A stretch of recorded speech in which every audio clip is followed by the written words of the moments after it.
ايوا الاخوان، هاد الجلسه هادي وسط هاد الطبيعه هادي ما كتكمل غير بمنتوجات اللي طبيعيه. هادشي اللي موفره لنا تعاونيه كروم فلاحيه في باقه فطور بلدي بطبيعه الحال، اللي مكونه من اطرو ديال الزيت ديال هاد العام ديال العطاويه، شي حاجه اللي واعره بزاف، زائد كيلو ديال عسل ديال الزعتره، زائد كيلو عسل ديال الدغموس، زائد كيلو عسل ديال الاعشاب.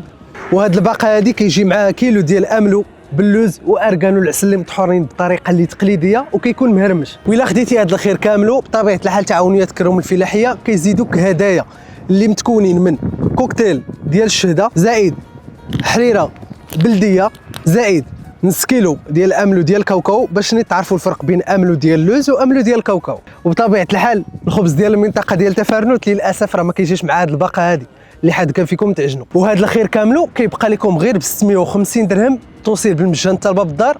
مرحبا بكم الاخوان. معلومه مهمه بزاف، للطلب باك فطور بلدي راه كيتم غير عبر الموقع الرسمي ديالنا او الارقام الظاهره في الشاشه. اي رقم او موقع خارج هذا الشيء اللي قلت لكم راه ما عندنا حتى علاقه به. وراه تعاونيه كروم الفلاحيه راه ما مسؤولاش على اي موقع او رقم خارج على هذا الشيء اللي كيبان لكم في الشاشه. ومن باب الشفافيه، الا وصلتكم الباقه راه من الحق ديالك تحلها وتشوف المنتجات اللي فيها. لا عجباتك خذها، لا ما عجباتكش راه تقدر تردها مباشره مع الموصل بدون اي التزام. وهذا الشيء كامل راه مشروع في الموقع الرسمي ديالنا، وحنا دائما في استماع لاي استفسار ديالكم او ملاحظه.